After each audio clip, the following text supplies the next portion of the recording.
Es una excelente explicación, como aquí lo dice Juan, referente al templo, ¿no? Y referente a la cueva de ladrones, a la referencia. No es de que Jesús, volvemos a enfatizarlo, estaba hablando de la corrupción, que como dices, es probable que la existe, Ujú. hubo, pero no se refería a eso. Se refería a lo que comentabas. Ustedes se esconden del juicio divino, como si no fuera a ocurrir, refiriéndose a estos saduceos, como lo mencionamos, a los saduceos y a los líderes religiosos y aún a los que estaban ahí. Entonces podemos descartar de estas de las cuatro posturas, John Paul, que Jesús lo hizo por la corrupción de la venta o simplemente, como algunos argumentan, porque Jesús estaba aboliendo los sacrificios y el templo. Jesús estaba rechazando el templo, John Paul. Jesús estaba en contra del judaísmo. Eh, Jesús funda una nueva religión, que es lo que muchos creen. Es interesante porque esa interpretación tiene luego la siguiente pregunta: ¿qué hacen los primeros apóstoles, los primeros discípulos en Hechos que van al templo? Exactamente. ¿Ya? Y siguen teniendo. De hecho, esta explicación nos ayudaría a entender la otra, porque ¿qué significa? Que Jesús está diciendo, pronto el templo va a ser destruido, viene el juicio del templo. Entonces, que el templo en sí no era malo, no estaba mal, pero que venía algo nuevo. Entonces, los primeros discípulos veían al templo como algo que estaba pronto a acabarse, pero no era necesario aislarse o irse de ahí, porque este era un acto profético que apuntaba a la destrucción del templo. Él era el lugar de congregantes de la iglesia primitiva. Era su lugar de congregarse.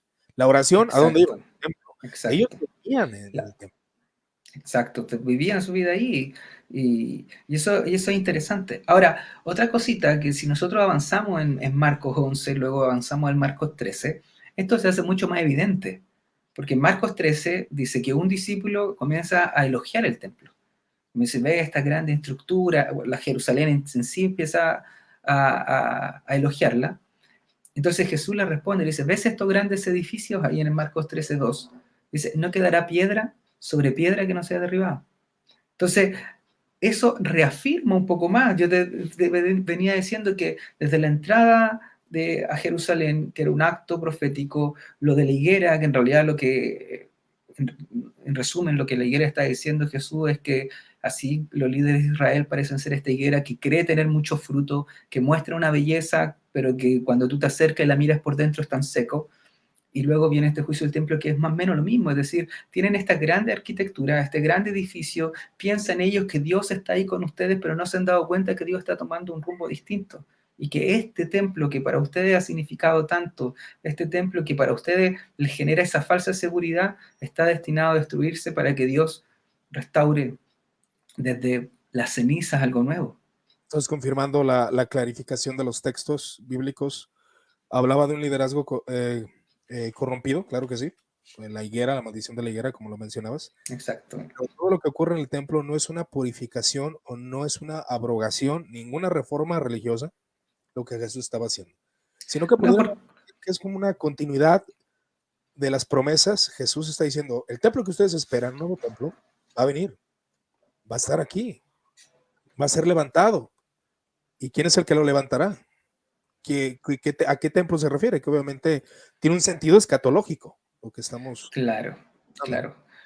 Juan lo toma como que Jesús está hablando de la resurrección, sin embargo los sinópticos lo están apuntando a un sentido más escatológico. Ahora, es interesante que si Jesús estaba sencillamente purificando el templo para que luego siguiera, y como que Jesús lo purificó para que luego siguiera más adelante, entonces ¿por qué en Marcos 13, 2 capítulos más adelante, habla de la destrucción del templo?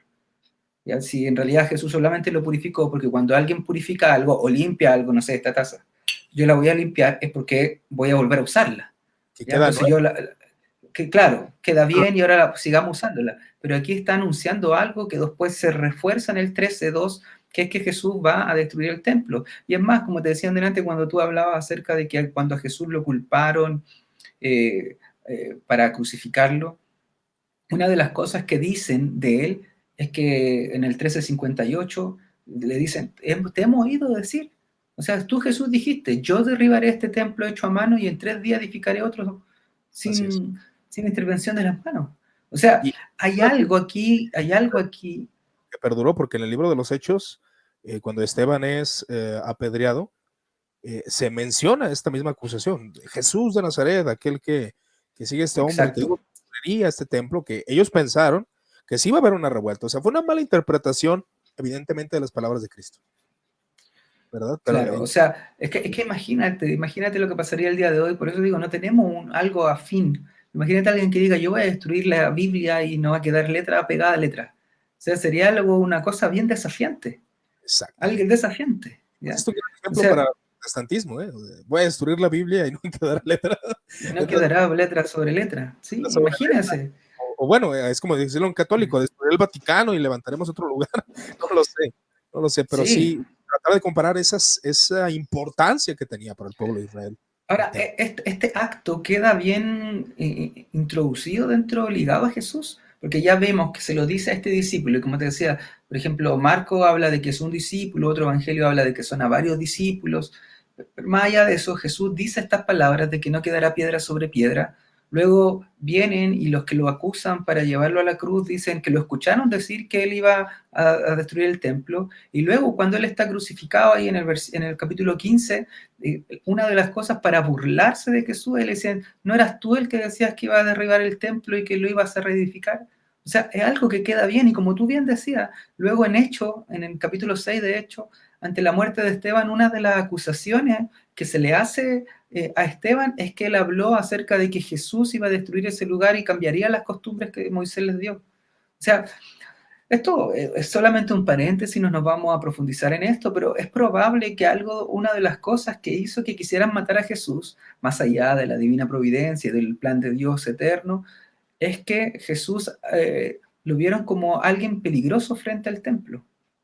Porque esa es una interesante pregunta que quizás puede ser para otra conversación, es porque, bueno, por qué confabularon para matar a Jesús? ¿Qué les pareció? ¿Por qué lo quisieron hacer?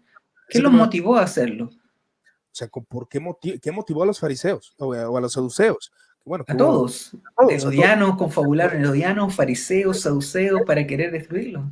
porque no, en la mente de ellos, de hecho, uh, cuando vemos en los salmos, maldito, o sea, a Jesús realmente lo veían como un maldito, maldito por Dios.